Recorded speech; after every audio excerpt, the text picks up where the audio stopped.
Olá, tudo bem? Nesse vídeo eu quero te contar os outros fatores mercadológicos que podem impactar não só no seu ambiente de negócios, mas também no planejamento que você definiu para suas vendas. Lembra que a gente está falando dentro do grande contexto de superação de vendas e superação de metas. Agora, dentro desse contexto, a gente não consegue fazer isso se não analisar esses ambientes. Então eu vou complementar com outros 3 ambientes mercadológicos nesse vídeo aqui. Vou começar falando sobre os concorrentes. No ambiente competitivo, a gente entende a pressão que as empresas como um todo, a sua, por exemplo, recebem no segmento que atuam de mercado frente aos concorrentes que estão lá, brigando por esses clientes.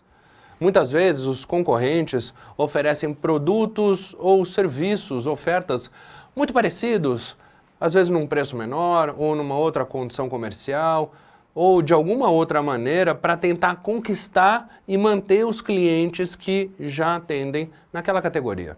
Esses competidores ou concorrentes podem criar várias estratégias diferentes ou até muito parecidas com o que você já faz para tentar ganhar o seu cliente.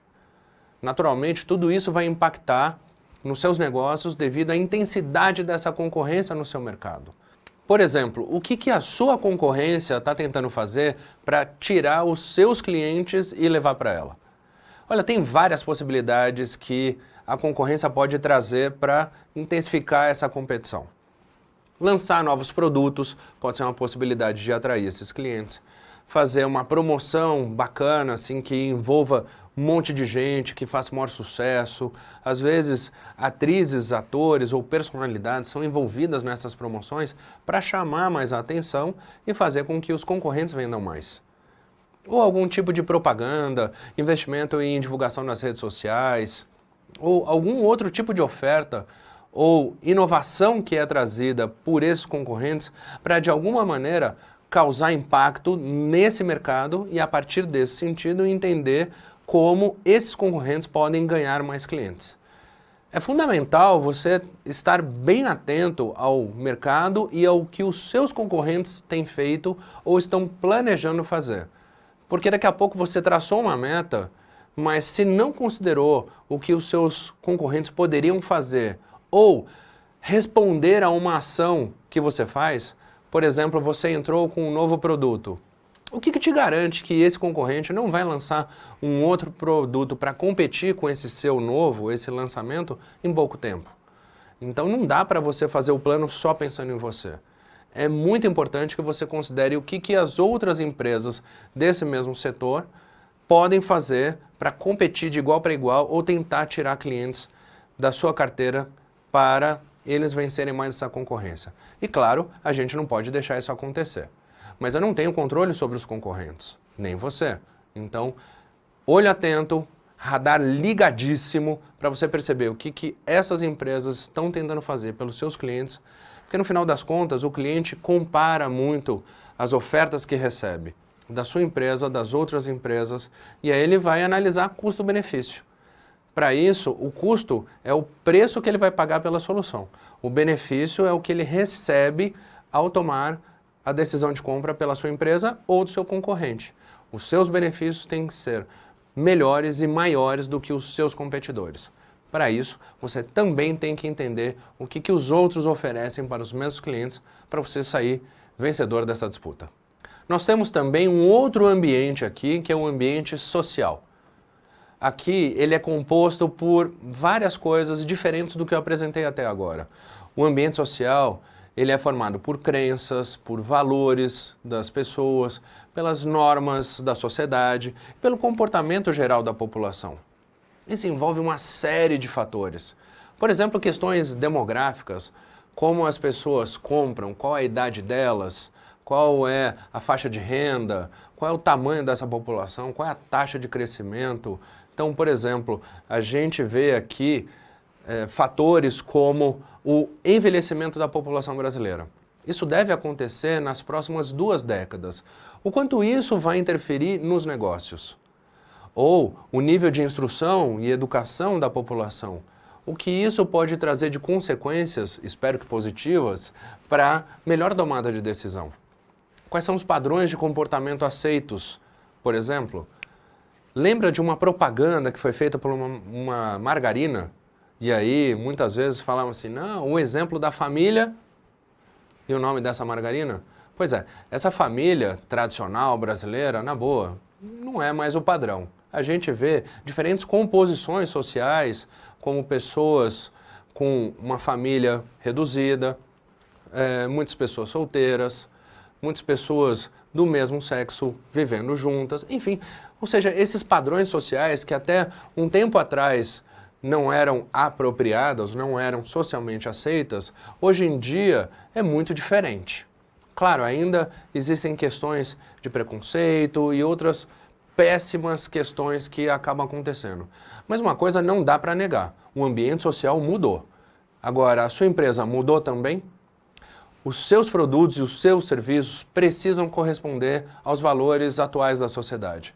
Caso contrário, a sua marca vai ser banida, vai ser rejeitada por muitos públicos em potencial que a sua empresa pode vender. Há também um ambiente natural. Esse é o último fator mercadológico que eu também quero compartilhar com você para entender como isso traz desafios para os negócios. No ambiente natural, aqui a gente está falando de questões ligadas à sustentabilidade, ou a consumo consciente, ou de alguma maneira entender qual é o impacto numa decisão de compra. Há várias circunstâncias onde a gente pode refletir sobre isso. Por exemplo, aqui na separação dos lixos, para você diminuir o seu impacto social. E entender que a partir dessa tomada de decisão, você pode ir lá no supermercado escolher por produtos que são de refil, onde o impacto da embalagem é menor do que aquela embalagem original, por exemplo. Outras questões que estão ligadas aqui a entender qual é a forma de entrega desse produto. Daqui a pouco você pode privilegiar produtores, fabricantes que são locais, que são da região, não só para estimular a economia local, mas também para você diminuir o impacto da logística, do combustível, da poluição, desses caminhões ou de navios que vão fazer esse produto vir lá de um outro lugar do país ou do mundo até chegar em você. Todas essas questões estão cada vez mais latentes para os consumidores e até mesmo para as empresas, sabe? Aliás, eu também conheço uma série de empresas que têm como política de suprimentos, de compras, privilegiar, escolher fornecedores que tenham um menor impacto ambiental dentro da cadeia produtiva. Cada vez mais isso está sendo importante para a gente entender qual é a forma da gente entregar ofertas, produtos, serviços, soluções para os nossos clientes, porque isso está fazendo cada vez mais parte da tomada de decisão deles. Outros vários exemplos podem ser resgatados nesse contexto aqui do ambiente natural, como energias limpas, a realização de projetos sociais e ambientais pela sua empresa, qual é o tipo de impacto que ela traz para a comunidade, para a sociedade e também pelo meio ambiente, para perceber qual é o ciclo de vida do seu produto, ou se ele tem algum tipo de descarte de lixo eletrônico, se for o caso. De alguma maneira, a gente tem vivenciado um período de maior consciência ambiental. E isso traz consequências dentro do cenário de mercado que você atua. Por exemplo, com a tragédia ambiental do óleo, do petróleo que atingiu o litoral brasileiro no final de 2019, qual foi o impacto no setor hoteleiro, no comércio, como restaurantes, bares, lojas de roupas e até aquelas feirinhas onde os turistas compram as lembrancinhas, sabe? Ou seja, tudo isso impacta no negócio em função de algo que foi externo, que não tinha o menor controle. Então, esse episódio do óleo que eu estou comentando trouxe impactos no mercado como um todo, sem contar, é claro, o grande dano ambiental que isso trouxe para o nosso país e para as praias brasileiras onde a gente viu esse óleo chegar. Quer ver como isso impacta no nosso dia a dia e que a gente consegue ver exemplos que estão dentro da nossa realidade? Por exemplo, o crescimento de produtos orgânicos e veganos em vários segmentos de negócio. Se você parar para pensar, um tempo atrás, não muito tempo atrás, nós tínhamos poucos produtos desse tipo de categoria dentro dos supermercados ou das lojas. Às vezes era até difícil encontrar produtos e alimentos orgânicos e só algumas lojas específicas e segmentadas tinham esse tipo de produto para oferecer. Hoje em dia, se você vai no supermercado e não tem a seção de orgânicos, provavelmente esse supermercado perde clientes. Sabe por quê?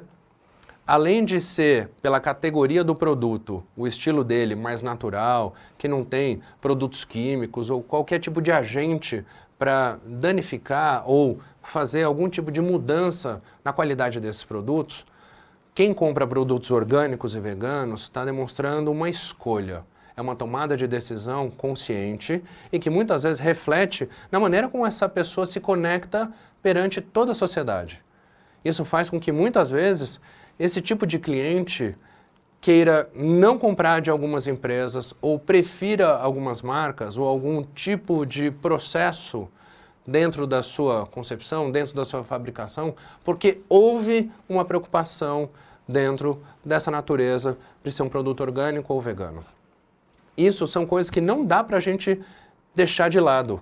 A gente tem que considerar.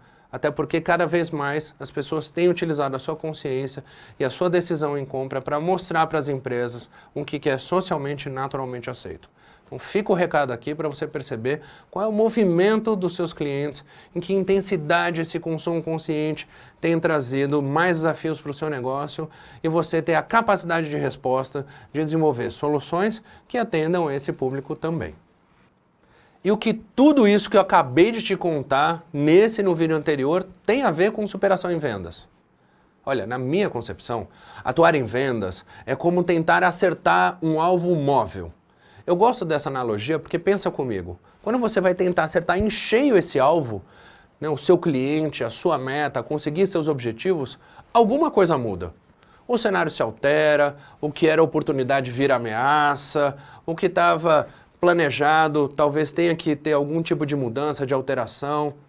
A capacidade de se superar nesse cenário, onde a gente é impactado por ambiente tecnológico, econômico, político, ou às vezes competitivo por conta dos seus concorrentes, ou ambiente natural e o social, tudo isso pode interferir muito nas suas vendas.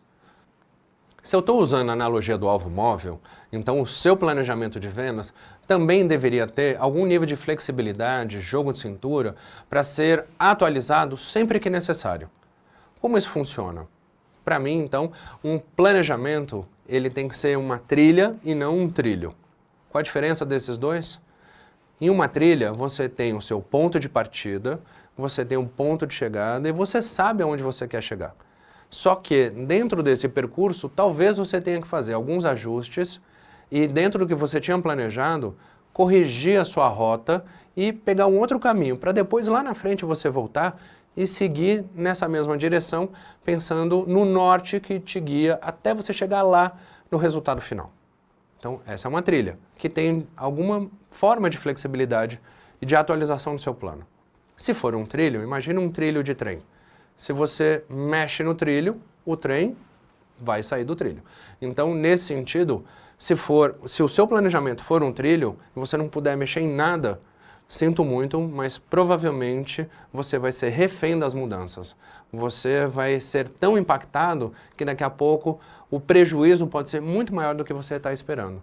Então, pensa comigo, o seu planejamento precisa ser uma trilha para você chegar lá no resultado com os ajustes de percurso. Então, segue firme nesse caminho e vai para cima. Até o próximo vídeo.